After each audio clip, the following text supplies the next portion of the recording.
Bonjour et bienvenue dans Parole d'Histoire, une émission consacrée à l'actualité des livres, des débats, de la recherche en histoire, créée et animée par André Loez. Vous retrouvez toutes les émissions avec leurs références sur le site paroledhistoire.fr, sur les applications de podcast et sur la chaîne YouTube de Parole d'Histoire. Et je vous rappelle que vous pouvez laisser une note, un commentaire sur iTunes, Spotify, etc. Ça permet au podcast d'être diffusé et découvert. Aujourd'hui, nous parlons de la lecture et des femmes au XIXe siècle. J'ai le plaisir d'être avec Isabelle Matamoros. Bonjour. Bonjour. Vous êtes historienne, vous venez de publier Le pouvoir des lectrices, une histoire de la lecture au XIXe siècle, un livre issu de votre thèse, on va en parler. Juste avant, en préparant cette émission, et donc en cherchant votre nom, je suis tombé sur votre page web, et c'est pas tout à fait celle de la plupart des collègues, où on trouve un CV académique, une liste de publications. C'est une page qui vous présente comme une historienne qui assure des prestations et des recherches, en particulier pour des gens qui s'intéressent au passé de leur famille. Est-ce que vous pouvez peut-être d'abord nous en dire plus sur cette activité que vous avez développée d'histoire, je ne sais pas si c'est un terme que vous revendiquez, on pourrait dire d'histoire publique, en tout cas, voilà, qu'est-ce qui vous a amené à faire ça, comment vous voyez ça ? Alors tout à fait, en fait c'est une activité que j'ai développée assez récemment, après avoir fait une carrière académique assez classique, mais n'ayant pas eu de poste dans le supérieur, j'ai décidé de tourner la page et de me consacrer à ce que j'aimais, à savoir la recherche historique. La recherche historique en dehors des cadres académiques, mais je dirais pas forcément de l'histoire publique que je fais de l'histoire publique, je fais surtout en fait de l'histoire privée finalement, puisqu'effectivement je travaille pour des familles qui ont envie de connaître leur histoire, leurs racines, qui ont également envie de valoriser leur histoire familiale. Alors ça peut prendre des aspects assez divers, hein. Ça peut être des recherches généalogiques simples. Et là, en fait, je suis aidée par mes propres recherches à la base, puisque en fait, j'ai passé beaucoup de temps dans les archives familiales, de par mes recherches, ou alors ça peut prendre l'aspect, par exemple, là, récemment, d'une femme qui est venue me voir avec une valise remplie des archives de sa famille et qui remonte jusqu'au milieu du 19e siècle et qui ne sait absolument pas quoi en faire et qui pense que ses enfants et petits-enfants ne vont pas être forcément intéressés par la conservation de ces archives qui n'ont plus la connaissance de cette histoire familiale. Et donc, elle me demande à partir de ça d'écrire l'histoire de sa famille. Donc un petit livre à destination de la famille. C'est hyper intéressant parce que c'est vrai qu'on voit que c'est souvent la 4e génération qui est celle en rupture biographique, qui n'a pas connu la personne en question, parce que c'était pas le grand-père, la grand-mère qu'on connaissait, du coup pour qui les documents ont plus de sens, ont plus de valeur, et du coup ça demande à être transformé, transmuté en savoir ou en quelque chose de plus formalisé. Alors moi je pensais à l'histoire publique aussi au sens où on avait des écrivains publics autrefois qui se chargeaient d'être les porte-plumes des couches illettrées de la population. Est-ce que vous verriez votre rôle un petit peu dans cette filiation-là ? Alors oui, c'est vrai qu'on peut voir ça de cette manière-là, mais je sais pas trop en fait comment m'insérer dans cette filiation. C'est vrai que je mets à disposition d'un public un service pour lequel il me rémunère. Donc dans cette perspective-là, effectivement, on peut trouver une filiation avec les écrivains publics. Ensuite c'est quand on parle de l'histoire familiale et de l'histoire des ancêtres et de la mémoire, on part tout de suite sur quelque chose de très intime. Et c'est en ça, en fait, que là, pour le coup, il y a un lien qui se crée avec les personnes avec lesquelles je travaille, qui, je pense, là, pour le coup, m'éloigne un petit peu de cette Oui, c'est pas simplement rédiger un contrat ponctuellement pour quelqu'un, mais il y a une inscription dans la durée. C'est sur plusieurs mois, un travail de proximité, d'échange et de confiance, beaucoup. Du coup, vous vous déplacez pour aller voir des archives à droite à gauche, dans des dépôts loin de là où vous êtes ? Oui, ça m'arrive. Pour le moment, j'ai eu la chance de travailler plutôt... donc, j'habite en Bretagne, donc de rayonner plutôt sur Rennes, Nantes, etc. Là, je vais voir pour ce nouveau projet. Il s'agit d'une famille originaire de l'Est de la France, de Meurthe-et-Moselle. Donc, je vais voir si je vais être amenée à me déplacer. Mais oui, dans les archives départementales, après, il y a beaucoup de choses en ligne, donc ça aide. Bien sûr, alors évidemment on mettra le lien de votre site en ligne sur la page du podcast et peut-être que des gens pourront être intéressés à vous contacter. En tout cas, c'est une démarche tout à fait intéressante qui montre que l'histoire, et c'est aussi ce qu'on défend dans ce podcast, ne se fait pas que strictement dans les murs de l'université. Alors si on en vient au livre que vous publiez, Le pouvoir des lectrices, c'est un livre qui, à mon sens, part d'une très belle question. Est-ce que les lectures qu'on fait nous transforment ? Est-ce que quand on lit un livre, on est transformé, on est modifié de façon intime, mais aussi socialement Qu'est-ce que ça fait la lecture Alors, qu'est-ce qui vous a amené à vous poser cette question ? On imagine que c'est le goût de lire, évidemment, qu'il y a un lien avec ça. Qu'est-ce qui a fait la construction de cet objet de recherche ? Alors, effectivement, il y a effectivement une passion pour la lecture de longue date, mais en fait, c'est le sujet en lui-même... vient plutôt d'un hasard, du hasard aussi des sujets, des transformations des sujets de recherche, puisque j'avais travaillé en maîtrise, notamment, sur la représentation du lecteur de journal dans la peinture, sans aucune perspective de genre. J'y allais un peu à l'aveugle. Je travaillais avec une historienne de la culture au XIXe siècle qui m'avait proposé ce sujet que je trouvais intéressant. Et j'en suis arrivée, par cette recherche, j'en suis arrivée à la conclusion qu'il y avait une énorme différence dans les représentations. Ça semble assez bateau comme ça dit aujourd'hui, mais à l'époque, c'était un peu, c'était la conclusion de mon mémoire de recherche. Il y a une grande différence dans les représentations de la lecture, dans les représentations iconographiques de la lecture entre les représentations des hommes et des femmes. Et après j'ai enseigné un peu dans le secondaire, et lorsque j'ai repris ce projet de thèse, j'avais envie de creuser cette question que je trouvais extrêmement intéressante. Donc pourquoi, en fait, pourquoi est-ce qu'il y a des représentations si différentes, si marquées, de manière si marquée par le genre, entre les lecteurs et les lectrices.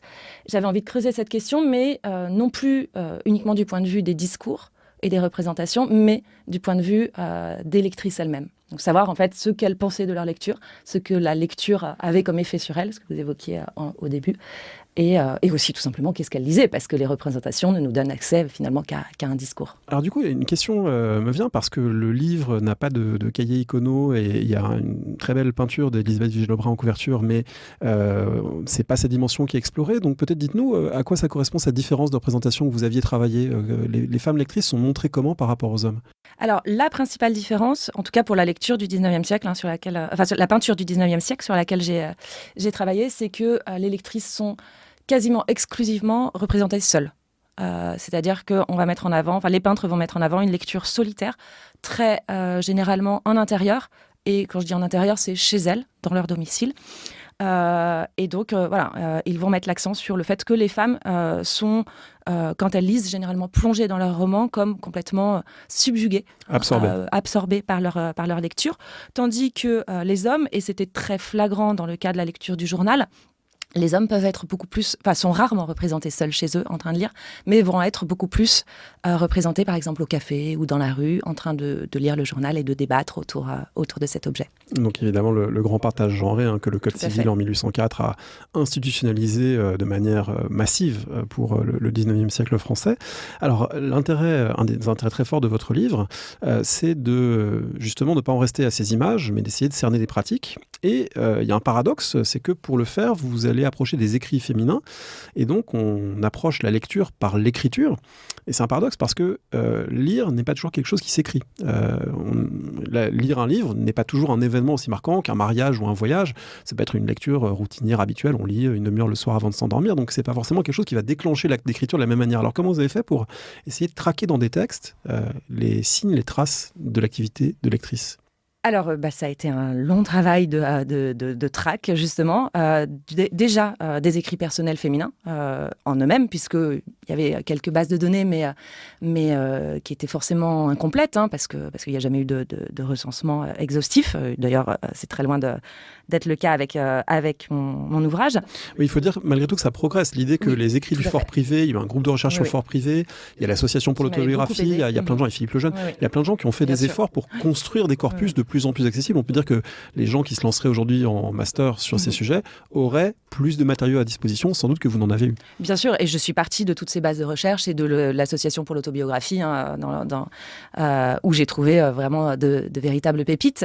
Mais après, c'est une recherche un peu de longue haleine dans les archives départementales, des découvertes complètement aléatoires d'archives privées, de documents de ce type-là. Et ensuite, en leur sein, j'ai lu. Je les ai juste lus et j'en ai lu beaucoup, beaucoup, beaucoup. En fait, j'en ai lu plein dans lesquels les femmes ne parlent pas de leur lecture. Ça, c'est vrai que vous le soulignez. En fait, on passe pas toujours de la lecture à l'écriture. Et donc, en fait, il y a à peu près autant d'écrits féminins que je traite dans mon livre. J'en ai lu à peu près autant, en fait, dans lesquels elles ne parlent pas de leur lecture. Donc, j'ai dû exclure. Il y a un corpus de plus de 60 et en gros, vous en avez lu 120, 150 pour arriver à ça.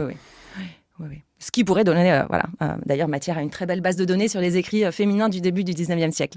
Mais, et après, voilà, ça a été vraiment une lecture de tous ces écrits et un relevé, en fait, progressif de toutes les mentions de lecture, vraiment de toutes les mentions de lecture, donc de tous les titres, on y reviendra sans doute après, de tous les titres de ce qu'elles lisent, mais aussi de toutes les traces de leur pratique quotidienne de lecture. Alors, ce faisant, vous inscrivez dans le sillage d'une historiographie qui maintenant a quelques décennies déjà, avec, je pense, 2 très grandes figures, Roger Chartier, Martin Lyons, qui ont été des pionniers pour prendre en compte l'acte de lire, non pas comme quelque chose de passif et qui ne laisserait pas de traces, mais comme quelque chose qui mérite d'être étudié à part entière. Exactement, tout à fait. Je m'inscris complètement dans cette historiographie. Et Martin Lyons, qui a plus particulièrement travaillé sur le 19e siècle, montre bien effectivement que en fait, derrière ce qu'on peut supposer savoir des lecteurs, derrière aussi les statistiques qui finalement nous en disent assez peu sur les lecteurs, et bien effectivement il y a des hommes et des femmes souvent ordinaires qui donnent un véritable sens à leur lecture. Alors ça, c'est très intéressant parce que cette dimension statistique, on sait que c'était l'une des grandes préoccupations des enquêtes collectives sur les signatures pour savoir combien de gens savent signer de leur nom. Et en fait, on arrive à un moment où le recul historiographique permet de dépasser le chiffre en disant effectivement peut-être que 30% des femmes savent lire autour de la Révolution française, mais en fait, dans ces 30%, la capacité à lire, à déchiffrer, à comprendre, à s'approprier la lecture, évidemment, est très variable. Donc, si vous comment dire, en prenant les femmes que vous avez étudiées, qui ont vécu dans la première moitié du XIXe siècle, derrière le chiffre, qu'est-ce que vous observez comme capacité à lire, si on arrive, disons, à 50-60% de lectrices, qu'est-ce qu'il y a derrière comme capacité à lire au-delà du chiffre ? Eh bien, en fait, il y a tout un continuum en fait de capacités et qui va en fait de la simple capacité à déchiffrer le texte. Telle que cette capacité, telle que cette compétence est enseignée dans les petites écoles du 19e siècle. Le B.A.B.A. Effectivement, par exemple, comme méthode de lecture parmi d'autres, ça va de cette simple capacité à la capacité à interpréter le texte et par là à mobiliser tout un ensemble de connaissances, tout un ensemble de références pour donner un sens au texte. Et certaines des scriptrices sur lesquelles j'ai travaillé montrent très bien en fait cette différence entre ces différentes compétences. Je pense tout simplement à George Sand qui explique très bien que finalement tout ce qu'elle avait lu dans son enfance, que ce soit les fables de La Fontaine mais aussi les textes saints, eh bien elle ne les avait pas compris. Parce qu'on lui avait juste appris à déchiffrer le texte. Et que c'est bien plus tard, en les relisant, qu'elle en a compris le sens. Et donc là, on voit, c'était vraiment une trace de ces différentes compétences. Alors, vous étudiez la période, en gros, 1800-1850, qui est une période de mutation structurelle aussi, dans le monde de l'imprimé, avec une baisse du prix du livre, une diffusion du journal. Il n'y a pas longtemps, on a eu à ce micro Aline Vrona qui évoque Émile de Girardin comme une de ces grandes figures qui a démocratiser, c'est un mot trop fort, mais malgré tout, transformer les conditions de diffusion de la presse dans les années 1830. Donc ça veut dire que l'évolution de la lecture féminine se fait dans un cadre qui lui-même est en pleine mutation. Oui, c'est tout à fait exact. Et on est au début du 19e siècle dans un monde qui est saturé d'écrits. Où effectivement, déjà à la base, les sociétés occidentales, mais depuis le XVIIIe siècle, Roger Chartier l'avait très bien montré, valorisent énormément l'écrit, même l'espace urbain est également saturé d'écrits par les affiches, etc. L'imprimé, au début du XIXe siècle, véritablement pénètre les intérieurs de manière progressive, puis de manière beaucoup plus massive à partir des transformations que vous avez évoquées, et notamment de la baisse drastique des coûts par l'invention du journal à un sou par Émile de Girardin, de l'introduction plutôt de la publicité d'abord, puis qui a eu pour conséquence la baisse des coûts du journal, et également par la baisse du coût des livres, notamment c'est l'invention du format dit charpentier en 1838 qui permet donc à ce libraire de diviser les coûts du livre par 2 et donc de le rendre beaucoup plus accessible à toute une population qui finalement avait de temps en temps des contacts avec l'écrit par différents biais, parce que on se les prêtait aussi, les livres et les journaux, mais n'en possédait pas forcément. Ce livre Charpentier, ça ressemble à un livre de poche actuel à peu près ? C'est à peu près le format d'un livre de poche, à peu près le format 11-18, on va dire. Quoi. D'accord, parce qu'il y aura par la suite, Hachette aussi, il y aura toutes les collections de Gare, mais ça c'est la deuxième moitié du 19e avec une massification encore plus grande. Mais on a déjà les prémices Là, de ça. Là, c'est un précurseur, oui. Voilà, un précurseur. Alors le paradoxe, c'est que toutes ces évolutions vont dans le sens d'une forme de démocratisation de la lecture, et en même temps, on a un régime, à partir de 1814, la Restauration, extrêmement réactionnaire, extrêmement méfiant vis-à-vis de l'écrit, qui tend à dire que la révolution et toutes les calamités révolutionnaires sont nées d'un écrit trop diffusé, trop accessible et d'une éducation populaire trop forte. Donc là, on a l'impression que politiquement, il y a des forces qui craignent cette irruption de l'écrit de plus en plus massive. Alors, effectivement, et en fait, je pense que dès avant la Révolution, il y a un ensemble, tout un faisceau de discours qui émergent et qui s'alarment du goût désormais qu'on juge immodéré des Français et des Françaises pour la lecture. On le trouve dès après la Révolution. Effectivement, ça va s'accentuant au moment de la Restauration. La question concerne les femmes, évidemment, et concerne le fait de savoir si trop de lectures et si les lectures qui sont diffusées par tous ces biais, que j'ai dit, la presse bon marché, les romans bon marché, etc. La question, c'est de savoir si, effectivement, ça ne va pas en fait, pervertir leur morale.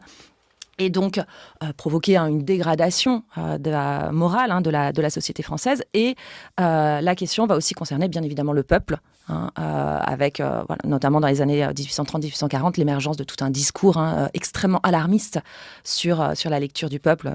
Judith Luancan l'avait très bien montré en fait, dans son ouvrage. Voilà, et parce que c'est contradictoire, et parce que c'est le 19e siècle qui est toujours contradictoire, on a en parallèle des efforts des sociétés d'éducation populaire, étudiées notamment par Carole Christen, pour permettre justement l'accès à l'éducation, l'émancipation. Donc on a, disons, la lecture est un des lieux d'affrontement de ceux qui veulent revenir au monde traditionnel ou de ceux au contraire qui veulent l'avènement d'un monde nouveau. Alors peut-être une nouveauté par rapport à ces discours, notamment discours religieux, qui dès le XVIIIe siècle ont cette inquiétude, c'est qu'il y a des médecins que ça inquiète beaucoup au XIXe.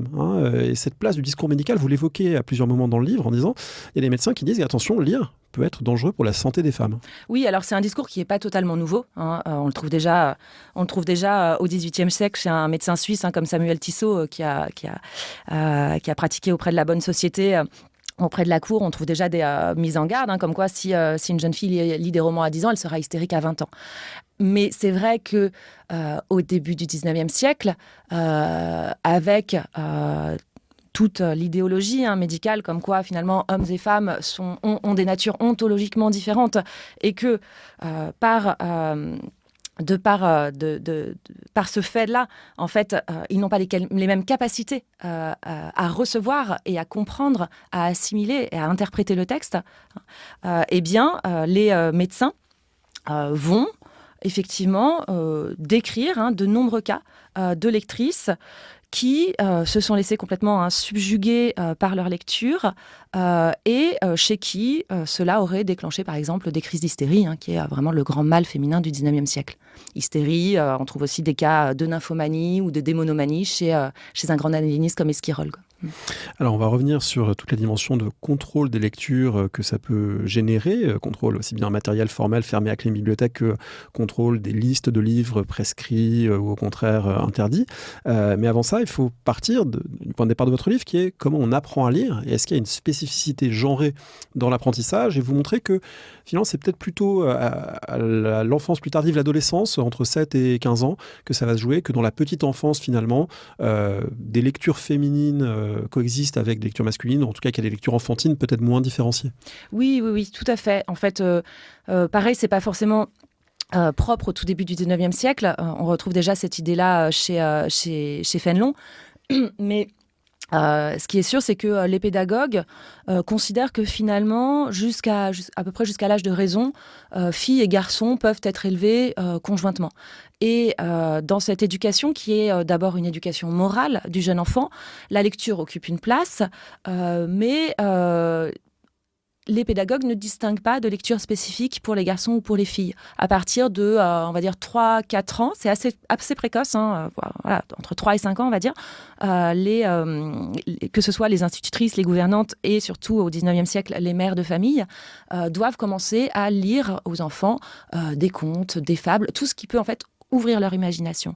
Et c'est à partir, progressivement, de l'âge de raison, mais aussi, c'est très marqué à partir de la préparation à la première communion, notamment chez les filles, qui, dans la bonne société, peut commencer assez tôt, autour de 9-10 ans, que là, les lectures vont véritablement se distinguer entre garçons et filles. Alors, vous avez dit ouvrir l'imagination, et c'est un point intéressant, parce qu'en fait, c'est un point en tension, vous le montrez dans vos premiers chapitres, entre deux injonctions un peu contradictoires. D'un côté, l'attrait, le goût du merveilleux lié à l'enfance et lié au besoin de créer de l'éveil, de la curiosité, et donc le conte ou la fable, ils sont propices, parce qu'il y a des situations fantastiques, des animaux qui parlent, etc.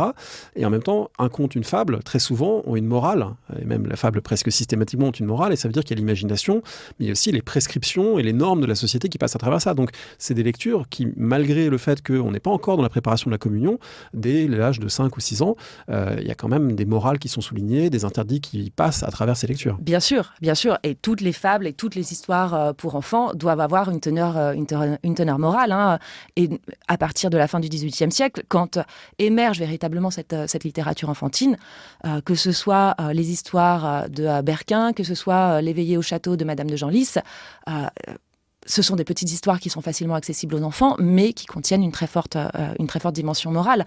La lecture doit être chez eux à la fois ludique, parce qu'il s'agit de faire découvrir le livre à l'enfant, mais elle doit être également édifiante.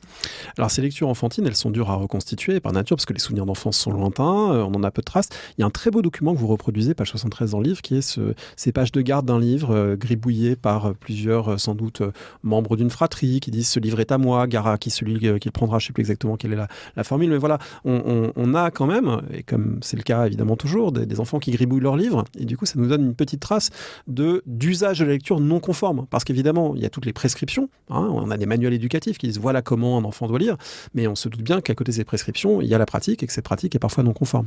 Exactement, et donc ça a été une découverte passionnante et extrêmement émouvante, que cette bibliothèque... Alors, bibliothèque enfantine, oui et non, puisqu'en fait, c'est un ensemble de livres pour enfants qui a été conservé à l'intérieur d'une bibliothèque familiale, la famille des Guérin. En fait, sur tous ces livres, sur la plupart de leurs livres d'enfance, ici, il s'agit du catéchisme historique, mais par exemple, il y a aussi des pages de garde, des fables de La Fontaine qui sont complètement gribouillées. Et bien, effectivement, on voit en fait à quel point les enfants, manipulaient leurs livres. Dans sans doute le temps des leçons, mais pas que. À quel point le livre pouvait aussi devenir pour eux un support non seulement d'apprentissage, mais aussi de jeu.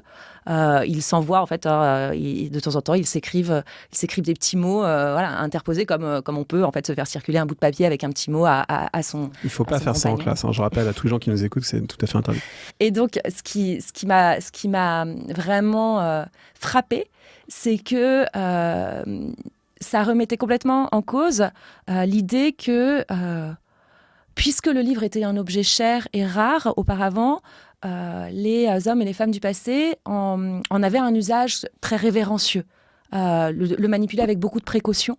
Et là, en fait, on avait le cas, c'est le cas d'une famille de l'aristocratie provinciale catholique, le cas en fait d'enfants qui vraiment manipulaient leur livre dans le quotidien.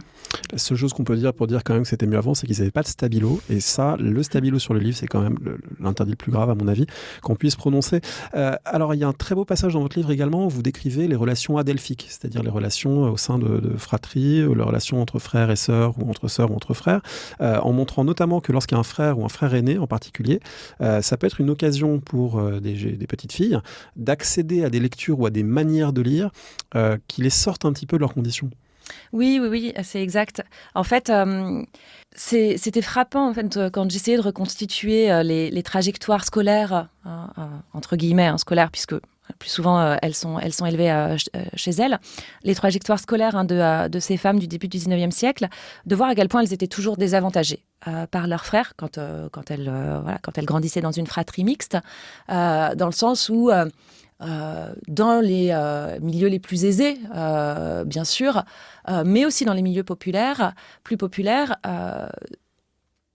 l'éducation des fils était toujours privilégiée. C'était eux qui partaient au collège.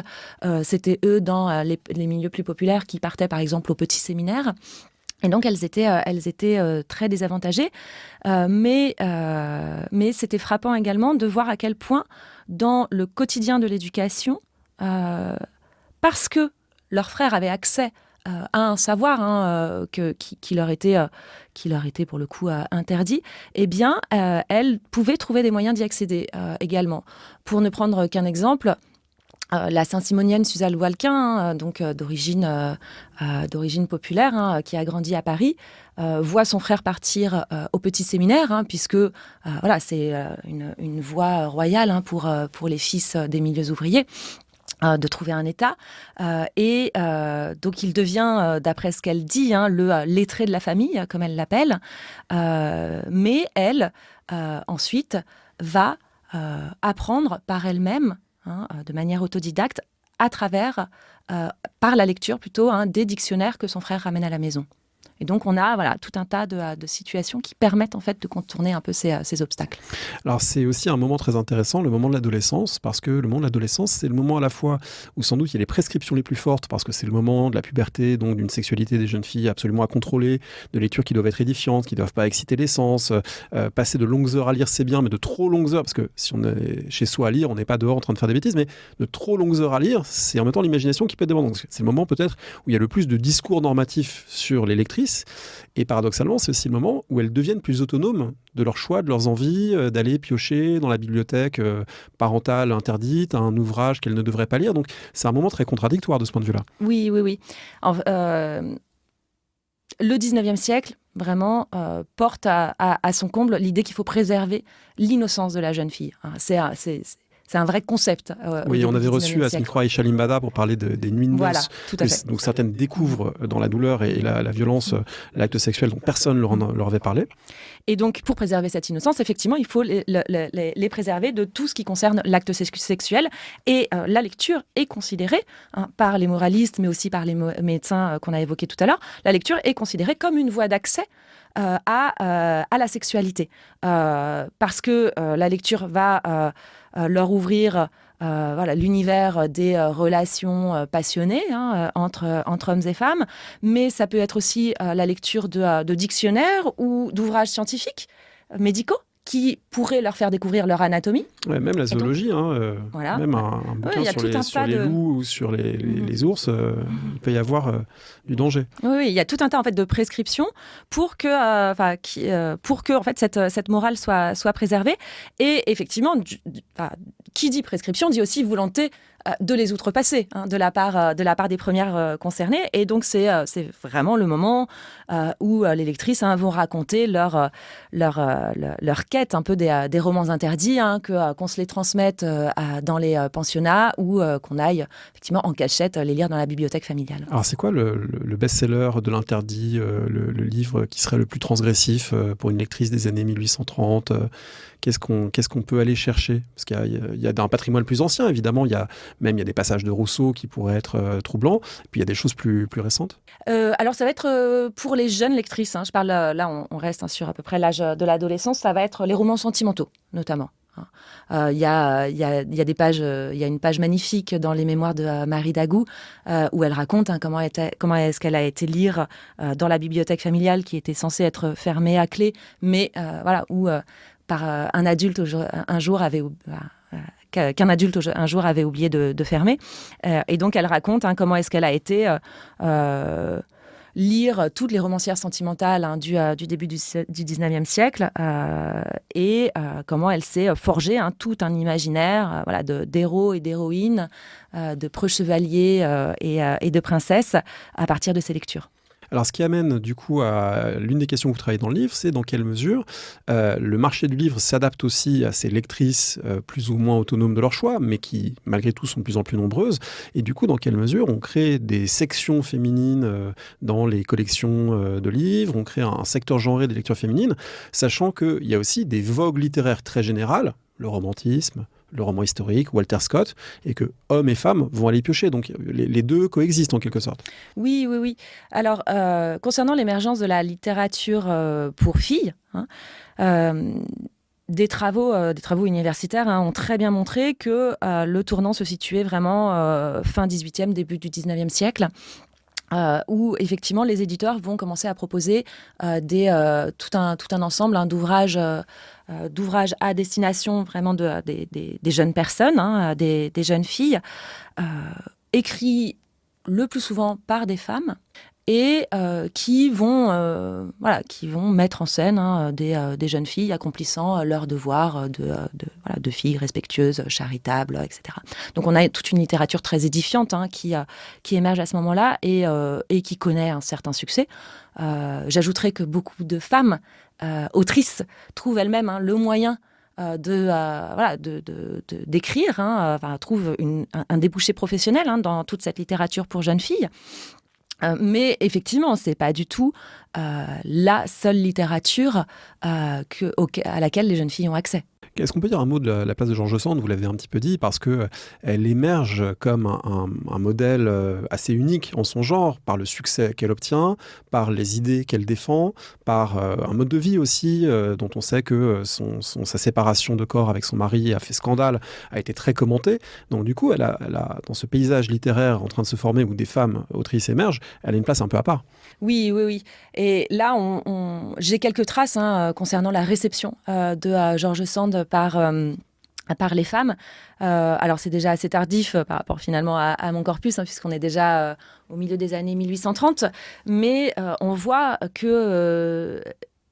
en fait un peu les deux réceptions que vous évoquez. Alors à la fois à quel point ces premiers romans comme Indiana ou Lélia, qui mettent en scène de grandes figures féminines. Donc ces premiers romans que par la suite on a dit féministes, on voit à quel point ils séduisent un lectorat féminin qui trouve véritablement l'expression d'une forme de mal-être liée à la condition féminine dans ces années-là. Et plusieurs d'entre elles, j'aime bien, c'est les Saint-Simoniennes notamment, qui l'appellent l'étoile George Sand, pour montrer à quel point elle a pu en fait guider les lectrices vers une prise de conscience peut-être de leurs conditions féminines. Et en même temps, George Sand, notamment parce que son mode de vie fait scandale, vous l'avez rappelé, va être très fortement déconseillé aux jeunes filles.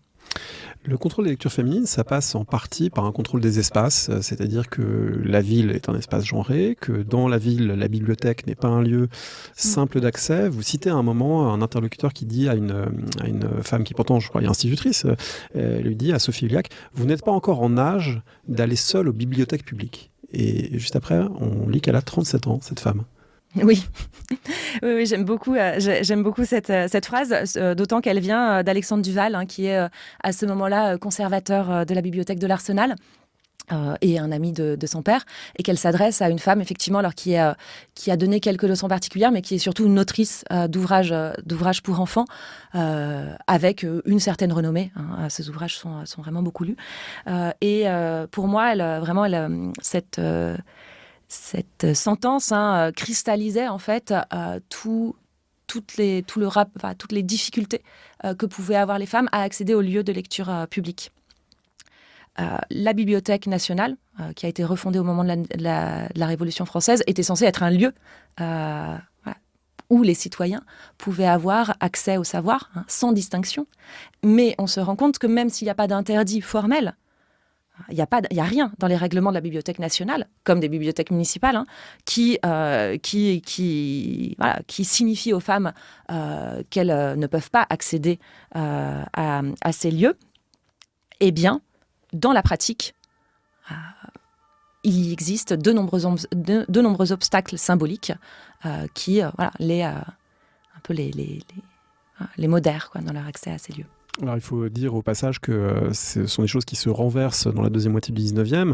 Et je signale notamment un ouvrage qu'on n'a pas évoqué dans le podcast, mais qui est très intéressant, moi, que j'ai parcouru, que lit d'Isabelle Antonucci, qui s'appelle Bâtisseuse de la lecture publique, une histoire des premières bibliothécaires 1900-1950, et qui montre à quel point des femmes, et des femmes dont certaines étaient des féministes engagées dans les premiers mouvements de ce type, ont contribué à démocratiser l'accès aux livres, et aux livres notamment pour les femmes, dans les bibliothèques municipales, notamment au tournant du siècle. C'est le livre d'Isabelle Antonucci. Est-ce que des femmes peuvent aller dans les librairies, acheter des livres dans des kiosques, ou est-ce que c'est plutôt des hommes qui vont se charger de cette tâche? Non, là, je pense qu'il n'y a pas, il y a pas d'interdit spécifique, hein. Après, c'est extrêmement difficile de le savoir. La très belle et fondatrice enquête de Françoise Parent-Lardeur sur les cabinets de lecture à Paris sous la Restauration montre bien la difficulté à connaître un peu le profil des personnes qui viennent acheter ou louer dans les cabinets de lecture. Moi, j'ai quelques traces qui montrent, notamment dans la bonne société, qu'il était fréquent que hommes et femmes y aillent de manière assez indifférenciée, et que surtout les domestiques femmes, par exemple, étaient régulièrement envoyés pour louer le journal du jour. Donc ça, je pense qu'il n'y a pas... c'est moins... Les différences genrées sont moins marquées, peut-être, dans ces lieux de lecture. Alors, elles le sont malgré tout dans les rôles au sein du mariage, ou dans les rôles, en tout cas, une fois arrivé à l'âge adulte, parce que si le moment de l'adolescence est un moment de la contrainte maximale, on pourrait se dire que ça change une fois que, dans le cadre d'un ménage, il y aura une répartition des rôles, l'homme lisant les cours de la bourse dans son journal, et la femme lisant des lectures pieuses ou édifiantes. C'est pas entièrement faux. C'est en même temps toujours plus compliqué, et on voit parfois des femmes qui s'approprient des lectures, qui s'approprient la lecture de la presse, qui peuvent aller au-delà de ce qui leur serait assigné en tant que bonne épouse. Oui, alors effectivement, le moment du mariage est un moment assez paradoxal, puisque effectivement on sort de ce moment de l'adolescence. Et ce qu'il signifie après une plus grande liberté, effectivement, là, c'est très difficile de le dire. Mais par rapport à toutes les contraintes morales qui pèsent sur les femmes, et là plutôt, je veux dire, sur les femmes de la bourgeoisie et de l'aristocratie, ce que j'ai pu voir, c'est qu'il y a aussi beaucoup de femmes qui détournent un peu les usages de la lecture tels qu'on pouvait les attendre d'elles, notamment toute la lecture à destination de l'éducation des enfants, pour continuer à se former par elles-mêmes. Et donc, il y en a qui disent qu'elles se sont remis à lire, je ne sais pas, Cicéron, dans la perspective d'éduquer leur fils. D'autres que, puisque leurs enfants leur posaient des questions sur Voltaire, il a bien fallu qu'elles aillent les lire. Donc voilà, on a des usages comme ça au quotidien qui sortent un petit peu des usages très normatifs. Avec malgré tout un risque, une femme qui lit trop risque d'être une vieille fille, de négliger son mari. Donc malgré tout, les enjeux du contrôle ne sont pas tout à fait les mêmes. C'est plus la question de l'éveil à la sexualité qui est au cœur des préoccupations, mais c'est peut-être la question quand même de l'identité féminine. Une femme qui lit trop, il y a quelque chose qui semble ne pas aller. Oui, bien sûr. Alors ça, c'est par exemple l'exemple bien connu de Balzac, qui dans la physiologie du mariage dit que finalement, si on laisse une femme lire ce qu'elle veut, une femme mariée, une épouse bourgeoise, eh bien, le couple va se déliter complètement. Et effectivement, tous les discours, une grande partie des discours à l'encontre de la lecture féminine mettent en garde sur le risque qu'il y a qu'une femme, qu'une épouse et mère de famille se détourne complètement de ses devoirs conjugaux et maternels si elle lit trop. Et oui, il y a un peu une crispation autour du bon emploi du temps des femmes de la bonne société. Et on considère que la lecture, on peut la tolérer, mais qu'il ne faut pas effectivement qu'elle lise trop. Alors il y a aussi une autre préoccupation derrière ça, qui est qu'une femme trop savante sort des rôles genrés admis. Et puis il y a même une expression, les bas bleus, qui désigne justement des femmes qui par la lecture ou le savoir viendraient sur un terrain qui ne serait pas le leur. Alors, ça vient d'où ces bas bleus? Qu'est-ce que ça désigne et pourquoi, notamment sur la restauration, ça devient une préoccupation? Alors c'est une expression qui date de la fin du XVIIIe siècle, qui émerge dans les salons aristocratiques, et de manière totalement anecdotique. Et en fait, cela désigne au XIXe siècle, dès le début du siècle, mais surtout, les discours vont être extrêmement virulents à partir des années 1830. Cela désigne en fait toutes les femmes qui ont des prétentions effectivement intellectuelles. En premier lieu, les autrices. Mais au-delà, toutes celles qui lisent trop ou qui ont un goût immodéré pour le savoir. Vous évoquez, et votre corpus s'appuie en majorité sur des femmes plutôt des élites sociales, des bourgeoises, des aristocrates, qui ont plus écrit, qui ont eu plus accès aux livres. Vous avez malgré tout 11 auteurs d'origine populaire. Alors, quelles sont les spécificités qu'on peut repérer pour elles?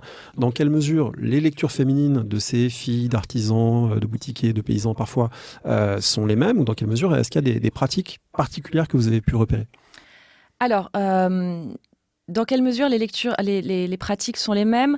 Je dirais que c'est à peu près toutes celles qui sont liées à l'enfance, même s'il y a des spécificités, puisque les filles du peuple vont aller davantage dans les écoles charitables. Et donc là, on a d'autres méthodes d'apprentissage de la lecture. Mais vraiment, concernant l'enfance, on voit finalement que ces filles d'origine plus populaire qui ont eu accès à l'écrit, parce que donc on est là sur une minorité, y ont eu accès assez tôt, finalement.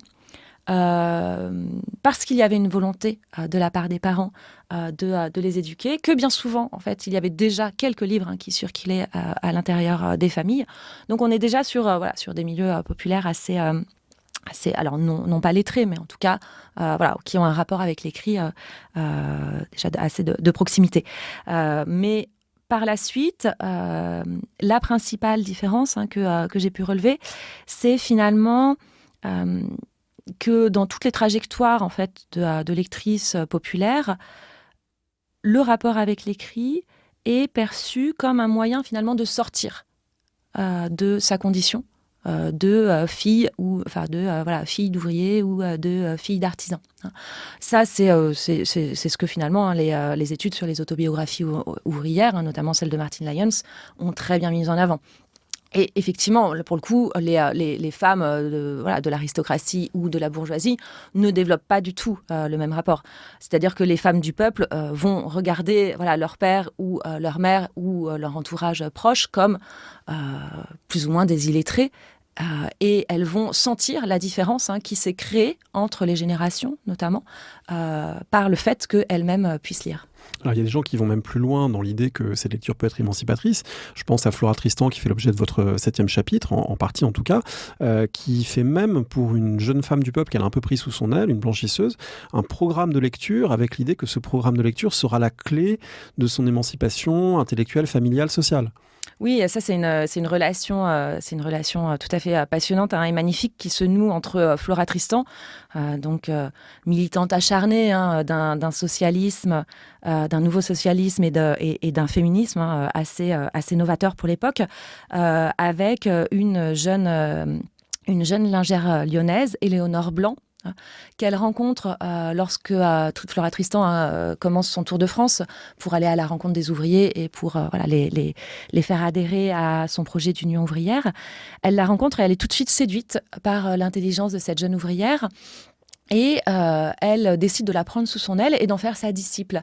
Et elle a une expression qui est très frappante. Elle décide d'en faire sa créature de l'esprit. Et elle oppose en cela cette jeune femme, cette jeune lingère, que rien ne prédestinait à ça, on peut dire, à la créature de l'esprit, telle qu'elle désigne sa propre fille, Aline. La créature de la chair, ouais. Et en fait, là, on voit à quel point, finalement, Flora Tristan pense que c'est pas forcément la filiation maternelle, pour le coup, qui va lui permettre de trouver une héritière, mais c'est vraiment la filiation spirituelle, et elle va se mettre à éduquer cette jeune ouvrière et à lui prescrire un programme de lecture, mais extrêmement ardu, pour qu'elle puisse en fait prendre par la suite sa relève. Alors c'est assez frappant dans le livre de voir que plusieurs fois ça revient, cette idée qu'il y a des autodidactes ou des gens qui reçoivent comme ça des listes, et qui se font des listes et qui disent si j'ai lu tout Racine, tout Molière, tout Rousseau, tout Cicéron, etc., eh bien voilà, et puis après j'apprendrai le latin et j'apprendrai le grec, etc. Et vous mentionnez en particulier 2 femmes qui s'appellent Justine Guéry, Sophie Huliac-Trémadeur, qui sont dans cette démarche-là, qui en gros ont dû renoncer au mariage, et du coup le livre va être surinvesti comme le lieu de la construction personnelle. Oui. Alors, c'est 2 femmes, effectivement, qui ont renoncé au mariage parce que leurs familles ont connu un déclassement social à la suite des périodes révolutionnaires et des guerres impériales. Et donc, comme beaucoup de jeunes femmes du début du 19e siècle, elles ont dû travailler pour subvenir à leurs besoins et aux besoins de leur famille. Sophie Huliac-Trémadeur, on en a déjà parlé, devient autrice et finalement se construit une carrière tout à fait honorable. Mais elle, ce qui est très intéressant, c'est que malgré son désir toujours de continuer à écrire et de continuer à lire pour écrire, on voit vraiment tout son travail, en fait, tout son travail intellectuel sur lequel elle base par la suite l'écriture de ses livres. Alors, on le voit très bien dans sa correspondance, elle reste toujours en proie à un énorme sentiment d'illégitimité. Oui, alors si quelqu'un qui nous écoute, qui fait de la recherche, par exemple, un jour le syndrome de l'imposteur, qui est fréquent dans nos métiers, eh bien, je conseille de lire des passages, page 251 par exemple, des lettres qu'écrit Sophie Huliac de Trémadeur, parce que Huliac Trémadeur, c'est absolument frappant. Elle écrit « Ne me délaissez plus, monsieur, je lis tout » et sous-entendu, je lis tout, mais je suis pas sûr de comprendre. Donc, aiguillez-moi, aidez-moi, etc. C'est incroyable de voir qu'une femme qui s'est pourtant autant appropriée de lecture ne peut pas le transformer en légitimité à penser et à écrire elle-même. Oui, alors qu'elle est à ce moment-là quand même envoyée par le comte de Montalivet pour inspecter la maison centrale de Clermont, la maison centrale, la prison pour femmes, du coup, de Clermont. Ouais, dans tout le contexte de réforme pénale, écrit de Tocqueville et réflexions sur la pénalité. Et donc, c'est quand même une des premières femmes c'est une experte. Voilà, et en fait, elle a peur d'assumer effectivement cette expertise. Et du coup, elle se met à lire de manière complètement démesurée, mais elle pense que ça sera jamais assez et qu'elle n'a aucune légitimité à ensuite aller dans la prison et à produire surtout un écrit sur son travail. Du coup, est-ce que c'est une conclusion un peu mélancolique du travail qui consiste à dire que la lecture ne transforme pas entièrement, qu'il n'y a pas un pouvoir de la lecture qui serait un pouvoir de transformation sociale complète ? Ce que j'ai essayé de montrer dans mon livre, c'est que même si je pense que j'aurais aimé faire un livre uniquement sur des lectrices complètement émancipées, c'était peut-être l'idée de départ que j'avais. En fait, ce que j'ai essayé de montrer, c'est qu'il existe toute une gamme de positionnements des femmes vis-à-vis de la lecture au XIXe siècle. Qui va du plus pur conformisme à l'idée effectivement que le livre émancipe et qu'il doit émanciper notamment non seulement individuellement mais aussi collectivement. On le voit chez les Saint-Simoniennes, on le voit chez Flora Tristan. Et donc en fait il existe toute une gamme de positionnements qui vient aussi que les femmes de cette époque-là sont vraiment enserrées dans des normes de genre tellement puissantes que beaucoup n'arrivent pas à s'en délivrer. Est-ce que lire autant de femmes qui parlent de leur lecture a changé votre manière de lire, ou peut-être de prescrire des lectures, ou d'éduquer à la lecture ? Est-ce que ça vous a amené à faire un retour aussi sur votre propre pratique ? Oui, je me suis demandé déjà comment j'en étais arrivée là, à me questionner sur le rôle de la lecture et donc à me questionner sur mes propres lectures d'enfance et d'adolescence, comment j'en étais arrivée par exemple à développer une passion pour l'histoire et notamment l'histoire des femmes. Merci beaucoup. Du coup, c'est quand même l'occasion de vous demander un conseil de lecture que vous voudriez partager à ce micro avec les personnes qui nous écoutent. Alors dans ma thèse, qui était donc à l'origine de ce livre, en épilogue, je cite une phrase de Chimamanda Ngozi Adichie dans Cher Ijewale, manifeste pour une éducation féministe, où on voit en fait que donc voilà, c'est une auteure d'origine nigériane qui vit aux États-Unis et qui écrit donc à la fille d'une de ses amies. Plutôt à ses amis, à une de ses amies, par rapport à l'éducation de sa fille. Et elle écrit à quel point, en fait, il est nécessaire pour son amie qu'elle apprenne à lire à sa fille, parce que ça va pouvoir l'émanciper. Et voilà, j'avais beaucoup aimé cette lecture qui m'avait frappée à la toute fin de ma recherche, puisque ça montrait finalement la dimension quand même assez universelle dans un contexte temporel et spatial complètement différent par rapport à mes lectrices du début du 19e. Merci beaucoup. Je rappelle le titre de votre livre, Isabelle Matamoros, c'est un livre d'une grande sensibilité, très intéressant, Le pouvoir des lectrices, une histoire de la lecture au 19e siècle. Merci. Merci d'avoir écouté l'émission. Rendez-vous sur le site parolehistoire.fr pour retrouver l'intégralité des épisodes et des séries thématiques. Rendez-vous également une semaine sur 2 le vendredi avec Alexandre Jublin sur le fil du collimateur pour le podcast L'histoire de la guerre et des conflits armés, Le fil de l'épée. N'hésitez pas à laisser une note ou un commentaire sur le podcast, notamment sur iTunes ou Spotify. Et à bientôt pour un nouvel épisode.